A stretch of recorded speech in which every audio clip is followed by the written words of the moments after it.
This is Creatives Incorporated, where we take a look at the process and inspiration of creators.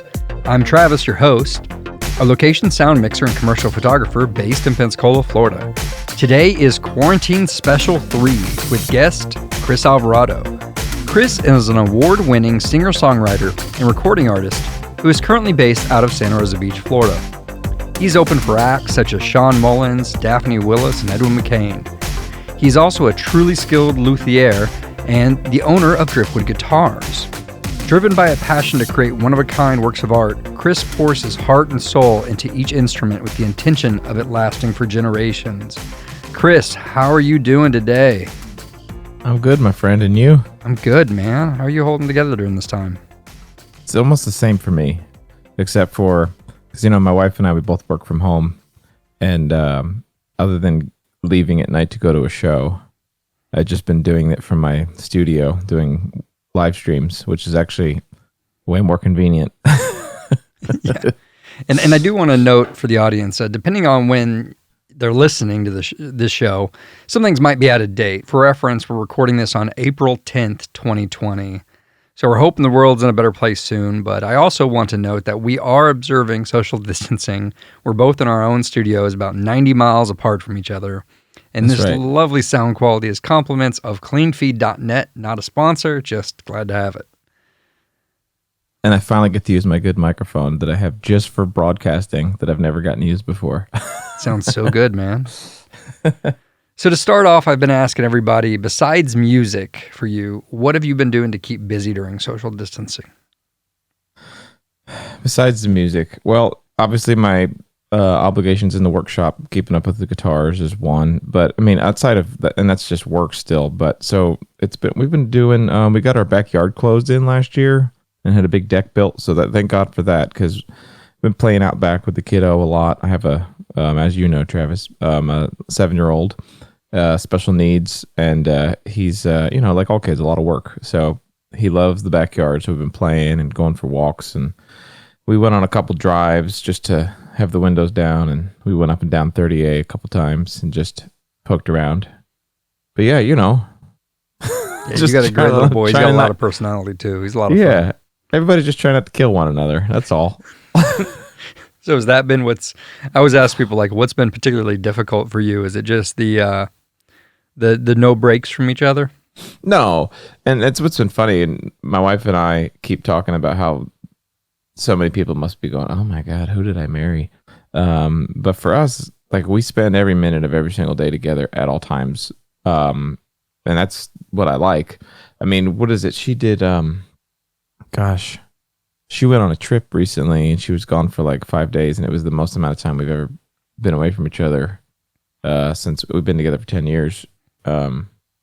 That's our operating level is together. We're bouncing ideas off one another. We're partners in life and love and in business, and it's really the main struggle is trying to do it, since Hayden's not in school, is balancing like the working part with trying to tap each other out like we're in the WWF. Okay, I think a lot of parents now. Yeah, Natalie and I have been very lucky in that our daughter is 4, and so she's still in pre-K. And since she's at a private pre-K facility, it's still open. So she's been able to go to school, and they've taken incredibly strict precautions there. So we felt, okay, sure, she's safe there, and it keeps her schedule during this time. But Natalie and I have been working together out of the house, and actually we've really haven't had any problems. We've really, really enjoyed it. We have a lot more time together. We have, we're just back to making each other laugh all the time, and it's kind of serving each other. It's been a lot of fun. Now Nat's also very pregnant. In fact, we're already past the due date. So it's one of the reasons we're recording several episodes right now. Is tomorrow is his eviction day. That's it, man. That's awesome. So we're going to be doing this. So my answer is as chill and nice as it's been, might be different going forward with a newborn. I have some friends who just had kids recently. No, they adopted, so it's the same, but without the recovering from childbirth. Right. And it's been awesome for them that they've gotten the chance to, like, without any stress of like, I need to be back at work. Both the mom and dad have gotten this time to, get to know their new kid. Is It's interesting. Is there anything during this time that you advise for other creatives who are self-isolating? Like, you've got your family, you've got your workshop, and I know it sounds like a lot of your daily routine hasn't changed much besides going out to shows. But is there anything maybe about your routine that you think other creatives who are now stuck at home could adopt to? Well, yeah, like for me, it's been like I think a lot of creatives too. What makes you a creative person is that constant need to like make something that represents you, and you probably, if you are cut from that cloth, have things that you've always wanted to try, and now's a good chance to do that. Like for me, it's been the live streaming thing, and not just like setting up a camera and putting it on YouTube, but like, I've been upgrading all my video equipment over the year for this YouTube channel that I've launched, and like, but now it's like I get to put all this to use with the live streaming stuff, and it's turned into more business opportunities for me, and it's made me wake up every morning with something excited to look forward to, and it'll most likely lead to employment for things after this is all said and done. So it's keep honing your craft, because no matter what you do, if it's in the arts, it is fleeting, and if you don't do it all the time, it'll your skill set will deplete or will deplete.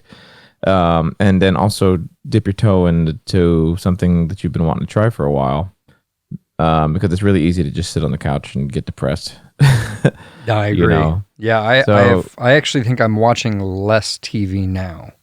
Yeah. Oh, yeah. Than I was, because there's more people available to, even though we're 90 miles apart, we're still able to be together like this. So I'm spending more time creating, collaborating, and communicating.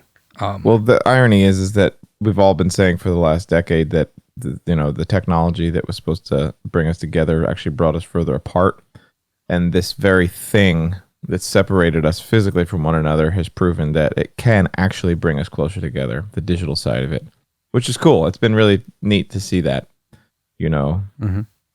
And so I want to delve a little deeper into something you actually brought up with the live streaming. So, musicians along the beach areas have been particularly hard hit with this as an economical hit. This is usually when they're making a good deal of their income. And, you're one of those people who's taken it kind of upon yourself to help out. So I want you to tell us a little bit about the live broadcasts you've been producing. It kind of goes along with my mantra about being an artist and being in a good community of artists. And it's not even, you don't even have to be in a good community. You can, be in the middle of the Great Plains in Oklahoma somewhere where the only person who creates. But it's so easy to, because of social media, compare yourself to others, and it turns into a contest, especially in the music world. I know it's like that in the painting world and all the other ones too, where everybody's one-upping one another, and it's very competitive. But I flipped that on its head, and I've always said that do give back, always help out, even if it's somebody who maybe is more skilled than you are, and if you help them out, they may become a competitor of yours in your marketplace. That never happens if you actually reach out and help that person, because then they see you as an ally, and it becomes an asset to you. So when all this happens, I've always wanted to live stream, so I just started. A friend of mine, Matt Miller, and I got together and said, well, if we're going to live stream, like, let's do it at the right level. Let's do multiple cameras, have the graphics on the screens, have good lighting, have good audio, and then if we do that, then we can start bringing in different musicians. If we can kind of be the hub for the local music scene out of my studio, instead of everybody kind of fending for themselves, we'll pool resources and build a followership for my particular show. Where I'm not the artist most of the time. It's mostly bringing in other artists, and then they can dip into their fan base as well as the fan base for the actual show and keep all their money. And it's like, all I'm doing is providing a facility. And in doing so, my phone started ringing, and it was, local businesses and local, like the Tourist Development Council of Walton County, Visit South Walton, said, hey, we love what you're doing. Would you want to do it on an official level with us?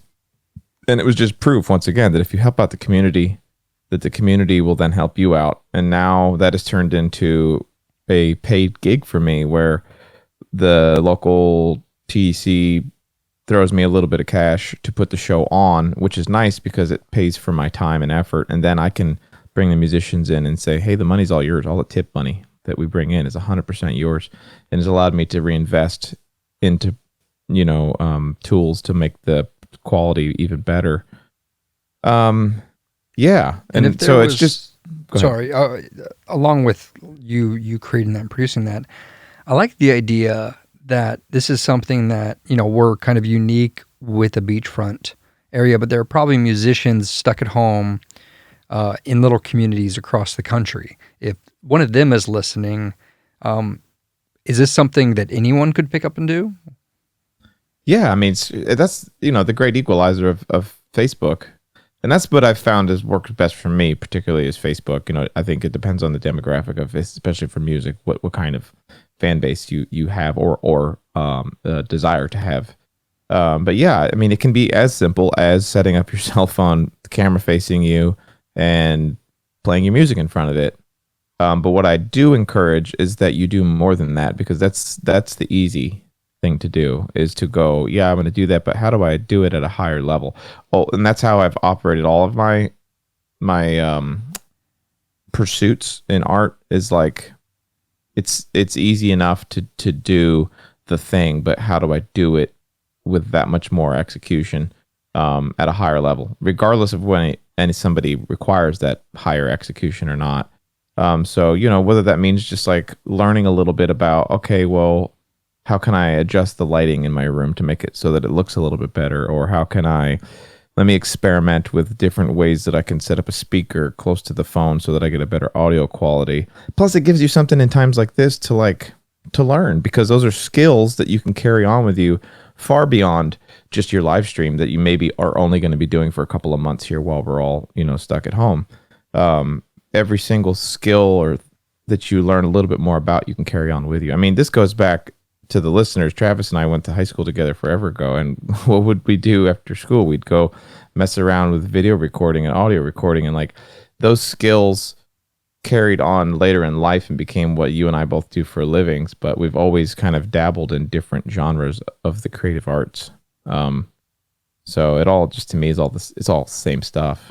But the reality of it is, Travis, is that I've actually been able to maintain the same level of income in this time of no gigs at all as I would if I was playing full time, because of the stream of income that I've made from my live streams, which is completely nuts to me. I never in a million years would have thought that, but it's because I just said, I'm going to try it. I'm going to do this thing. And I don't care if I fail. I don't care if it sucks. I'm just going to give it a try. And it's never even been about the money. It's been like, this is something I want to do.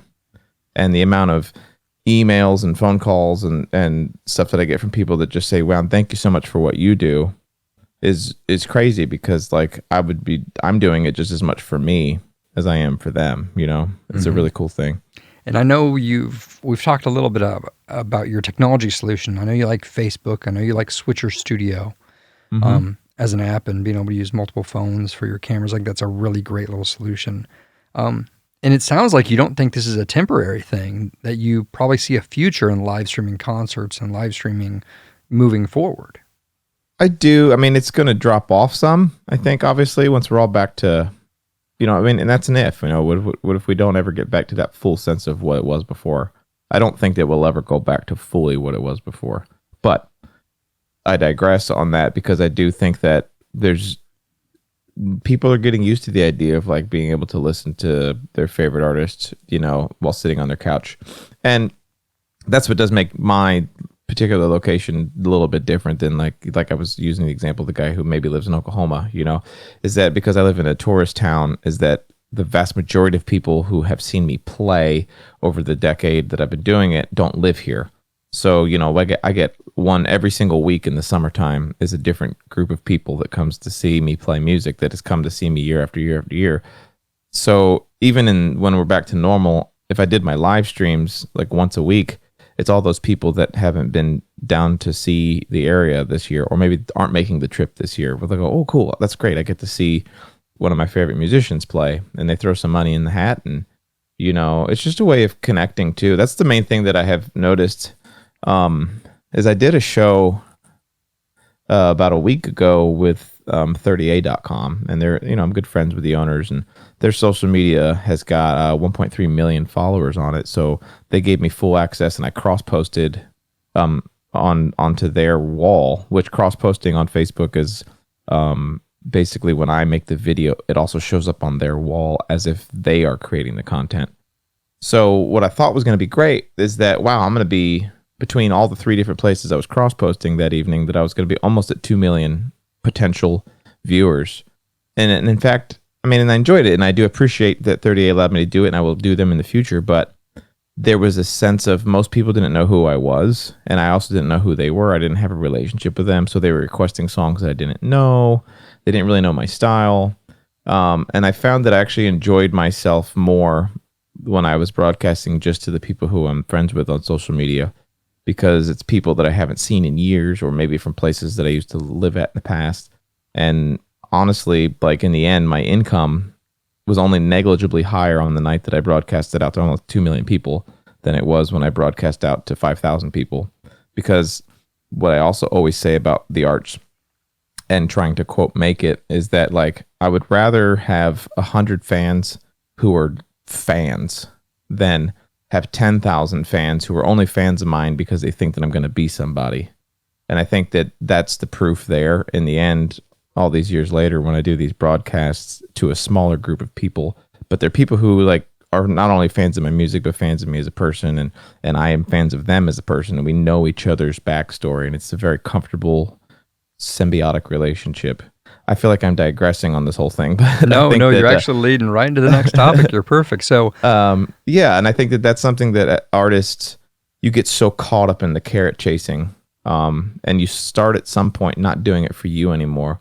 When if you slow down and just constantly do you, that the people who are going to be drawn to your work are going to be into you, and that's the important thing, that they're into you as a human, not just your work. Now, pretending like we didn't grow up going to each other's houses, I want the audience to be able to hear a bit about your background. So you come from a family with music. Yep. Specifically, your father was made his living as a gigging musician after the Air Force. In fact, I think he was also a musician while he was in the Air Force. Yep. How did growing up watching your father make a living through music, how did that influence you? It influenced me, like, without even knowing it, in the sense that, like, for me, I didn't have to be like shown music and the art of making it. It was just there and readily available. Like, we had a recording studio in our house, so like if I wanted to tinker around in there, it was just there. So, and it's not like I watched my dad play music and went, wow, I never thought of that, because to me that was normal. And not only did my dad play music, but all my dad's friends played music. So it was just like, if you want to do that, that's an option. And so for me, when I started to play, I played trumpet first, starting in middle school. I was going to play, my dad's a saxophone. You did say that, right? My dad plays saxophone. I didn't, but yeah, I could bring that up. He's a saxophone player. So he's been, he plays mostly, back in the day when I was younger, he played in bands. He played in one band, Jones & Company, for about 20, 25 years as like their main guy on the horn. And so when I got into playing music in middle school, I was like, I'm not playing saxophone, because my brother had played it too. He's older. And I was not going to do sax, so I started on trumpet. And that was a little weird, because my dad had a hard time he was excited about me getting into music. And he, it's kind of like, I imagine it'd be like if you're wanting to play football and your dad's a football coach. It's like, Dad, just let me figure it out. Like, instead, Dad was always trying to coach, and it's coming from a good place, but it made me kind of withdraw and not actually want to play very loudly in the house, because I knew that if I did, my dad would poke his head in and have some sort of, not bad criticism, but just a critique. Try this, do that. So when I was 13, I started messing around on this bass guitar that my dad had, and just tinkering around on that. And then a friend of mine let me borrow an acoustic guitar, and I just absolutely fell in love with it. And that is something that my dad doesn't play at all. He's not a songwriter. He sings a little, but he doesn't play like a melodic instrument like that, or he plays a melodic instrument like a saxophone, but not a chordal instrument like a guitar. So it kind of gave me an outlet that was a little bit different. I mean, he still definitely popped his head in the room and gave me some critiques here and there, but it was not, even back then, it was something I loved to do, but it was just for me. It was never, as a teenager, like, I'm going to do this for a living. That really wasn't, I don't know why, that really wasn't something that I had thought of. I loved it and wanted to do it, but I don't know. So he would not to follow your father's footsteps, instead of going into music, you went into the Air Force. Which is another form of following my dad. And then got out of the Air Force, and what'd you do after that, Chris? Played music. So the story actually is a little bit different than that, in the sense that, so right after 9/11, I was going to college, and I was only going to my music classes right out of high school. That was all I wanted to do. Like, didn't even show up to the math and the history, like, and then realized, oh shit, like I'm not even getting like a 1.0 on my GPA here. And my dad was very much always, even as a young kid, like, you either go to college or you get a job and move out. Like, that's it. You know, he's cut from that cloth. So I'm like, okay, I'm going to have to like break it to my parents that I'm not doing this thing. I'm sucking at it, and I'm going to have to go move out and get a job. And then 9/11 happened. So I was like, well, I'll just join the military, because that's what my dad did. So I went into the Air Force and did that for 7.5 years. But then one day I started playing music on the side when I was stationed in Alaska, and really just fell in love with the whole gigging thing. And then a friend of mine up there was like, hey man, you've got what it takes to like do it for a living. You know, you start to do the math. Okay, how many gigs a week would I need to get to like match the same income as I have while I'm in the military? And it didn't take a whole lot, unfortunately, because we don't pay military guys very well. So I got out and did that.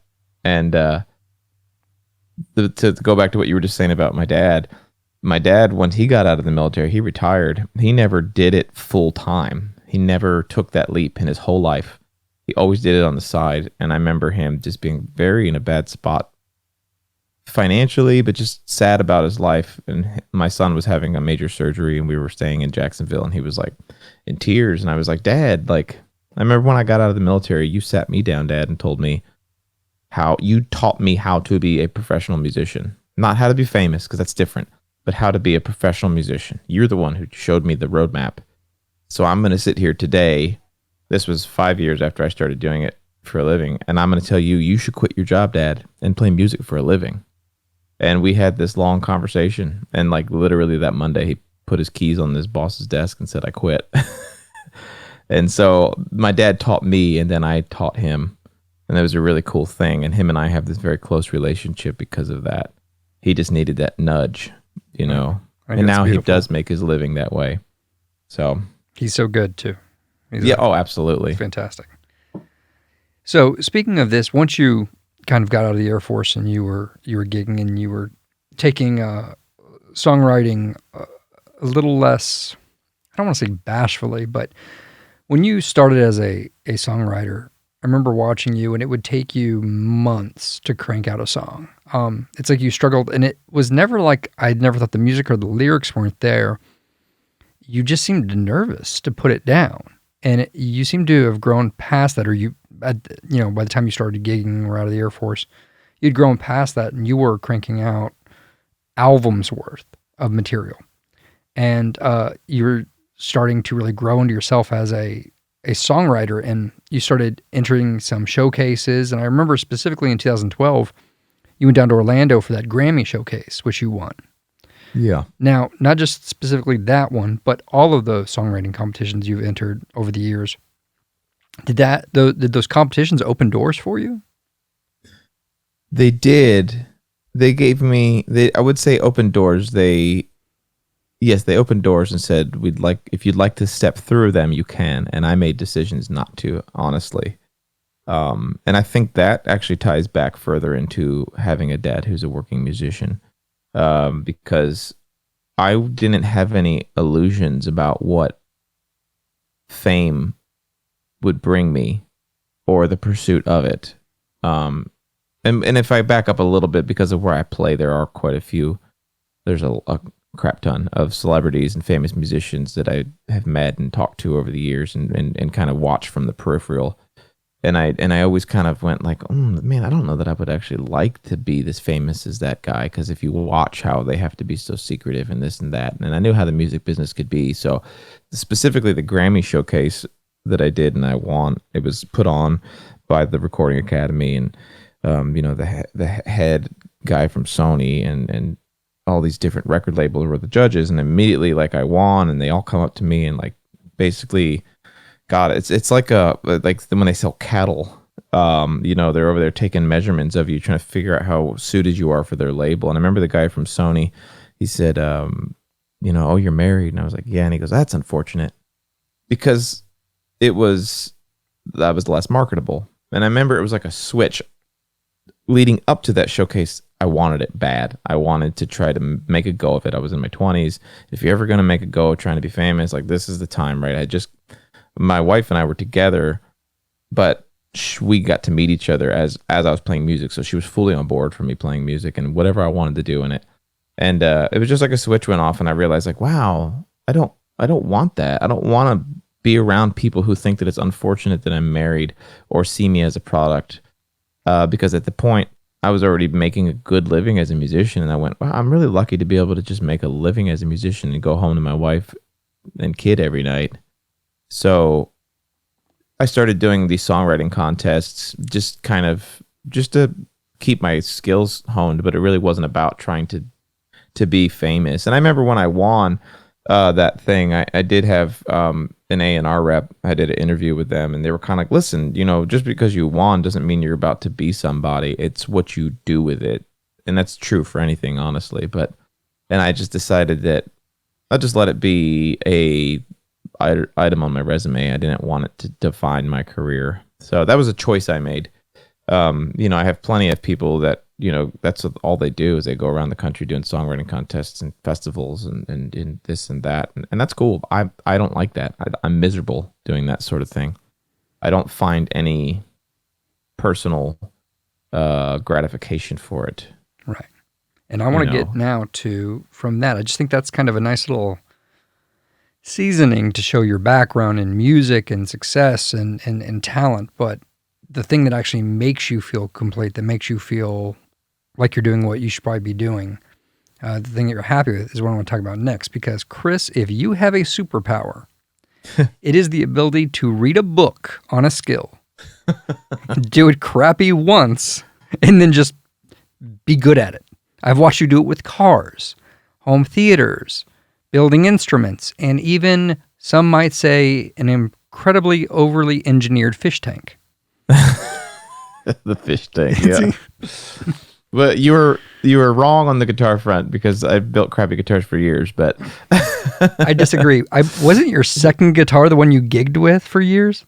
Yeah, and it was definitely way better than the first one. So it took two. Now it might not have been the pieces of art you craft now, but people would have still spent good money. I believe you ditched a tailor to play with the second guitar you ever built. Oh, yeah. So I think if any of us could ever get to the point that we could make a guitar that we thought sounded and held up against a tailor, we'd be very happy with it. And you're considering that a piece of crap, which just should let the audience know how high your quality standards are. But no, I very much stand by you do it once, crappily, and then you're just good at it. Well, I appreciate it. It's not true, but I appreciate it. Well, tell us a bit about the story of Driftwood Guitars then. So this goes back to my time in the military. When I first joined the military, right after 9/11, I got stationed at Hurlburt Field, which is like 10 minutes, 20 minutes from where I grew up.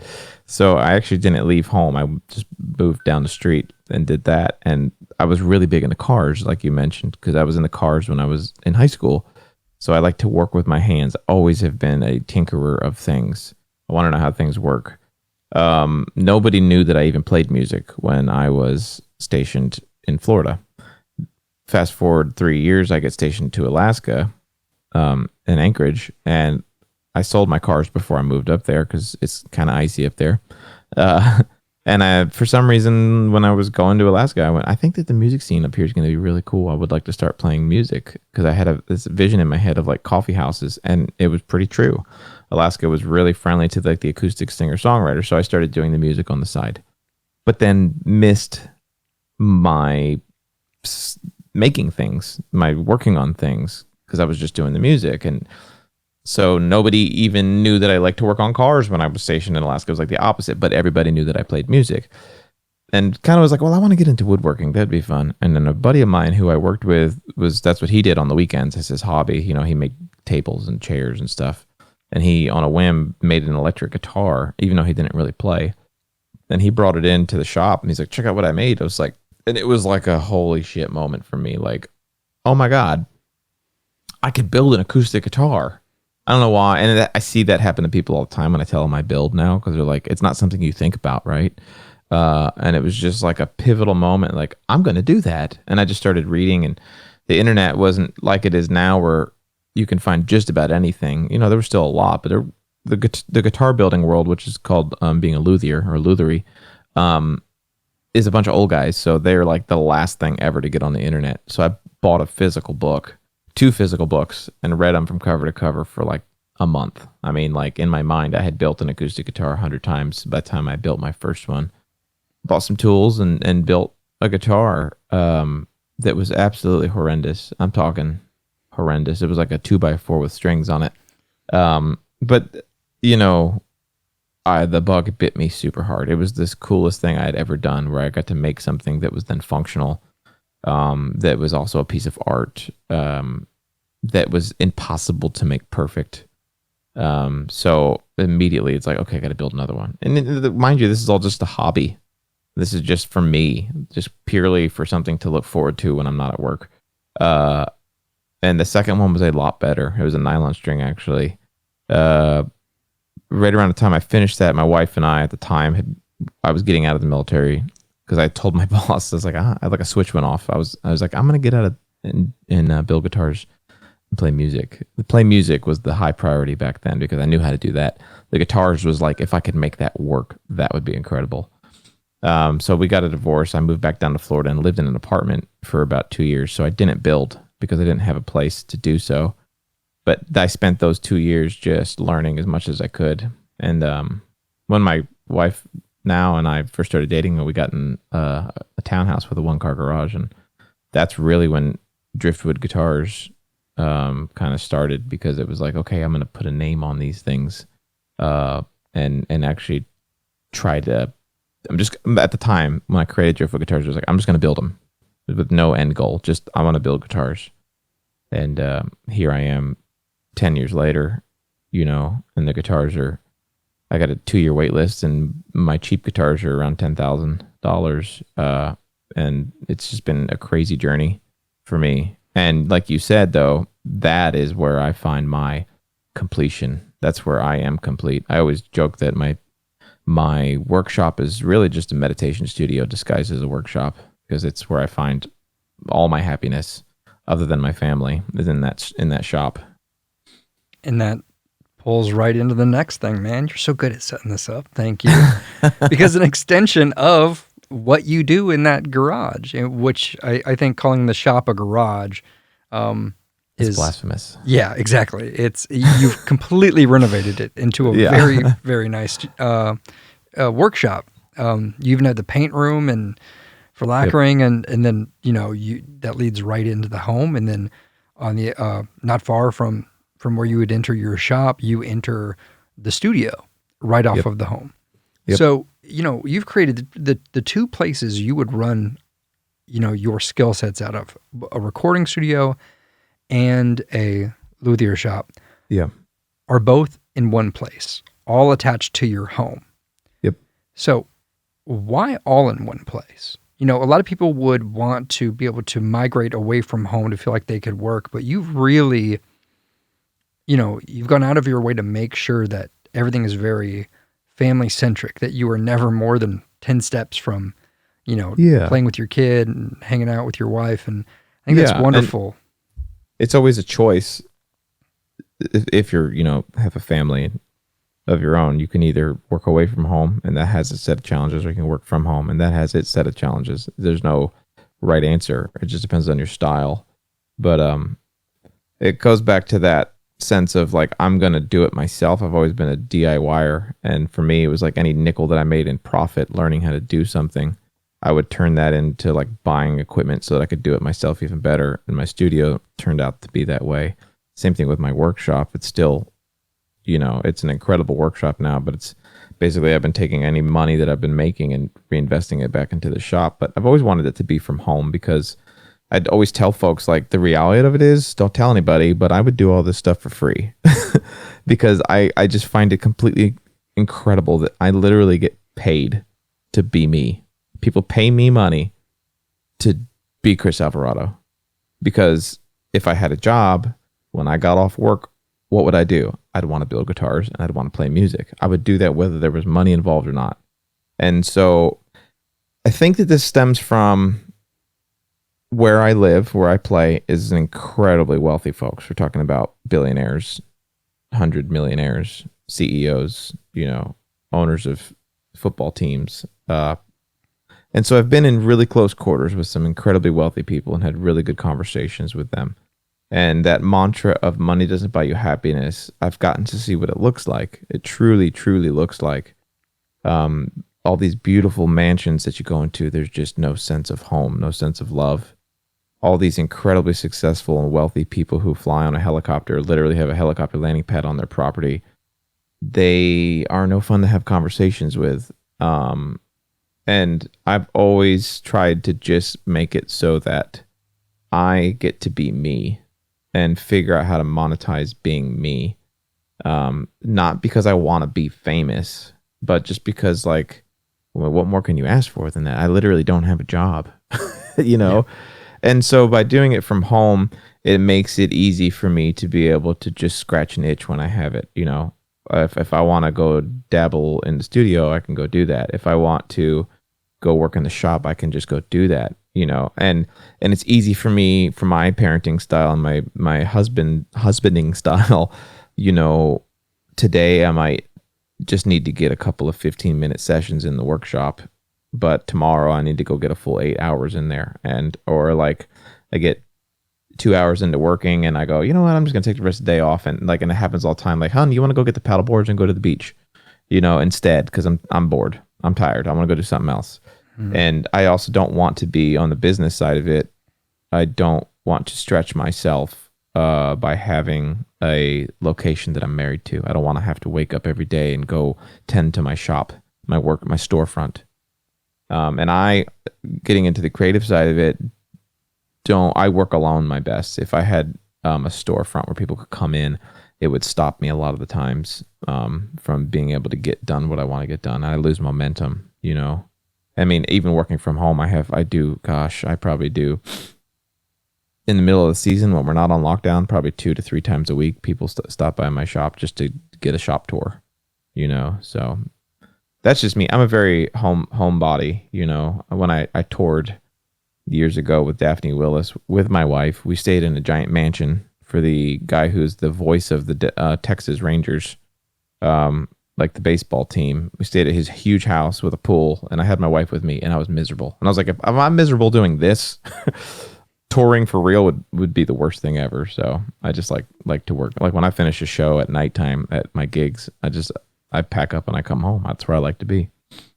I think that's great, man. And you kind of mentioned this, but it's one of my favorite things you've ever told me was around the time you established the shop at your current residence.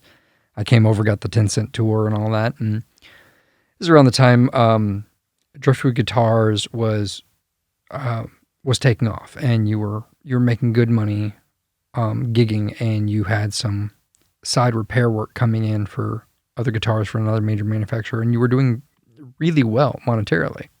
Yeah. And we had a conversation where I asked, are you going to try and put your head down, and if this keeps up, are you going to try and retire early? And you said, Travis, look at me. I'm already retired. That's it, man. He's like, what would I be doing if I was retired? This. Mm-hmm. And I think that's wonderful. And I think it's yeah, I mean, because the reality of it is like, when I first got out of the military, my uncle, we were at his house in Jacksonville, and my aunt said, well, what are you going to do for retirement? Which is a valid question, right? I said, I just flipped it and I said, well, what are you going to do for retirement? She's like, whatever the hell I want. I'm like, well, I'm already doing that. As long as you're you got your money in order. You always got to have your money in order. Mm-hmm. And that goes back into something that I think should be addressed when it comes to creatives. And it is something that is a systematic failure of creatives is they don't get their monetary side of it in order. You don't have to be rich by any means, but if you can get your spending and your debts in order to the point where you don't need to make a whole bunch of money to keep the lights on and be happy and comfortable, it will allow you to say the most important word in the world, which is no. And I say that in the sense of when you make things, whether you paint or do video production or you play music or whatever, when you need the job, when you need the work because you got bills to pay, you have to say yes to things that you don't want to do. And those things eventually, if you don't got your stuff in order, can snowball into you resenting what you do. You can, as a musician, you can be playing a gig at a place that you hate, taking requests for Piano Man and Sweet Home Alabama 5 nights a week, making crap money for fans that you start to resent. Or you can have your money in order and you can say, I'll pass on that gig, and then take the other gig that maybe the opportunities aren't as often, but they pay a little bit more. And you start to develop a fan base of people who know your music, and then suddenly it snowballs and it turns the other direction. So I learned that years ago, is that if I can just not get myself into trouble financially, that I'll be happier as a creative. Same thing with my guitars. I never was in a position where I had to sell them because it was a hobby at first. So a lot of builders build them and they're just barely break even. They're selling them for break even. And mine was always like, I was able to charge more and charge more and charge more and charge more because I didn't need to sell the guitar. So that's a life thing, but especially for creatives. The type, they just like, man, you got into this for what reason? Because every time I see you seem miserable. Right. And it's because they don't have their affairs in order, really. Absolutely. And you've made speaking of those guitars you've made some pretty impressive guitars over the years, and they've been for some pretty impressive clients. Can you, let's wrap up by you talking to me a little bit about some of those standouts. Yeah, it's, I guess it always ties in with my music. Like as far as I always think that the only reason why I've had some crazy clients and experiences is because like they are different sides of the same coin, the guitar building, and the music, and because of where I play it. So, because I play music at like really high-end restaurants and private events for wealthy people, like those people went, hey, what kind of guitar is that? And then I tell them what it is. And, well, I know so-and-so, let me reach out to him. Well, my first bigger one was actually, comes from the Florida Grammy Showcase you had mentioned, earlier on that we talked about. Fast forward, 5-6 years later, I guess it was 5 years later. I'm at the 30A Songwriters Festival with my guitars on display, and the director of the Atlanta chapter of the Recording Academy sees my display and just goes, "Man, love what you got going on here." Hands me her card, and you could tell she's not the kind of person who hands out her card very often to folks. And she's like, "If there's ever anything I can do for you, let me know." Nice thing was I had a little bit of an in, and so I was like, "Oh yeah, I actually, worked with you guys from the Recording Academy for the showcase." And so it wasn't like this like sense of, oh my God, you're from the Recording Academy. It was, I just tried to establish like a sense of like, hey, I know who you are. You guys do a lot of work with charities. It's not just the Grammys that you guys do. And so fast forward a little bit further, like 6 months down the road, an opportunity came up to me to build a guitar for the CMA Awards for the Lifetime Achievement Award winner that year. And I built the guitar. The project ended up falling through because they never announced a Lifetime Achievement Award winner that year for some reason, some back of the house issue.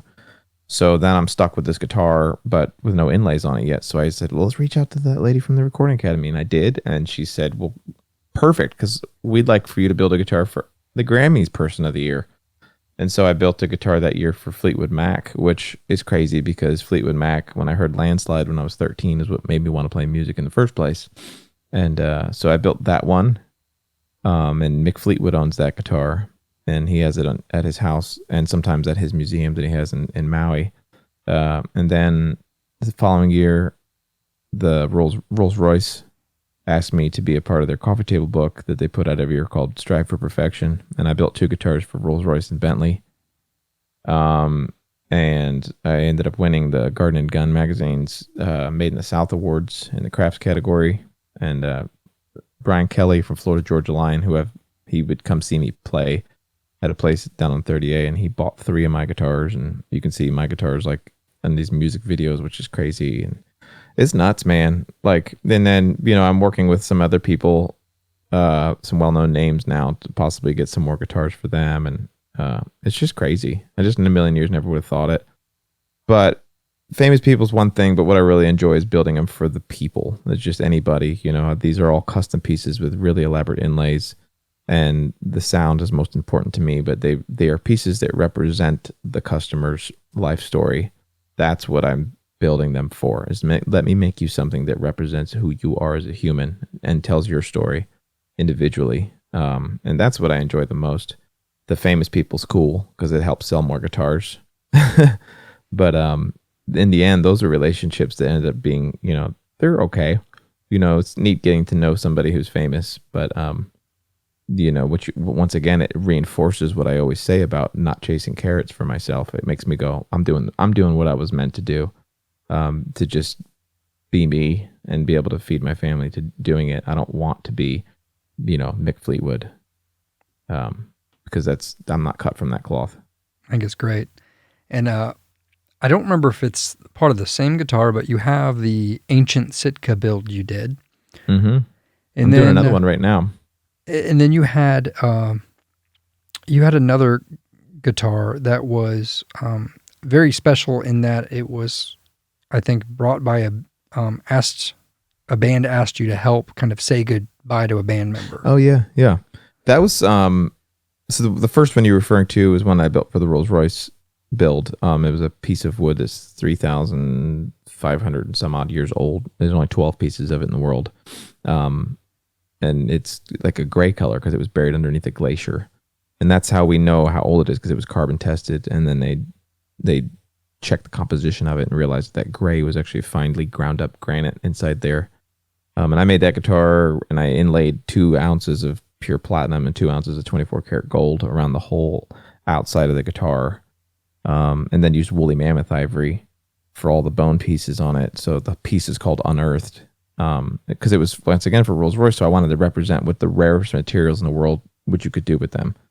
But the one that, like, going back to what is more special for me, like that ancient Sitka one's cool. It's got a really amazing story, but the connection is important. So a real well-known band in the area, their bass player passed away suddenly, and I reached out to the widow like 2 days after it happened. It was just like, listen, I know that this is awkward and weird, but I'd really like to build 2 instruments for the remaining bandmates as gifts. And I want to put your husband's ashes inside of them. And so she fully was on board. I just wanted to get a hold of her before she spread ashes out in the ocean. She gave me a little vial of ash, and I spent the next year working on these instruments to give to them as gifts. And they got them about a year and a half later. And it's just real special pieces. So when they play their shows now, still, like, the 3 of them are still playing music, which is really cool. And to watch her, his widow, watch them play music on those instruments for the first time was like an incredibly moving experience for me, because she was obviously bawling. But it was like, I always felt like in that particular situation that, like, I was just the facilitator for something that needed to be done. It wasn't about me at all. It was always about, like, I'm just in a position to be able to do that, and it's the right thing to do. And like, I'm building a guitar right now as well, it was supposed to be for the 50th anniversary of Woodstock, but that time came and went. And the whole neck of the guitar is actually going to be made out of the original stage wood of the 1969 Woodstock. So I've got that wood in my shop. And that's another one of those, like, it's about making history live again, And so that's a really neat experience for me too, as a maker, to, like, use these really rare materials that most people have never even seen, let alone touched. It's really cool. Man, I can't top those stories, dude. Those are wonderful. And I love that we went from, a guy who was a songwriter and gigged to started making guitars that it ends with stories like that. And so I'm going to go ahead and just thank you for being on the podcast, Chris. Is there anywhere our listeners can find you or your work? So the guitars are driftwood-guitars.com. I think the new domain of driftwoodguitars.com is working as well. I just bought that, so I think it's redirecting. And then my music can be found at chrisalvaradolive.com. Or if you just type in Chris Alvarado, Alvarado, on any of the streaming services. For some reason, one of my newer albums is not showing up on like Spotify and stuff, but I got to get that fixed. But, you know, it's out there on the interwebs. And I've also got Driftwood Guitars has got a YouTube channel that I just started in January. I've only got 4 videos up, but, you know, it's a start. And, you know, I know you're starting to do a YouTube channel too, right, Trev? Yeah, well, this podcast is typically a video podcast, and usually that gets hosted there. Yeah. But these will still get hosted there, just with a graphic of your pretty face. As a friend of mine, Corby Lanker, who's the songwriter, always says every time I see him, I'm like, how's it going, man? He says, create or die. And that's you and me.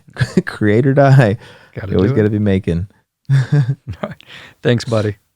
Thank you, man. And hey, good luck tomorrow, man. Man, I appreciate it. We're going to need it. I'm so excited for you. If you have any more questions about Creatives Incorporated, visit creativesincorporated.com. See ya.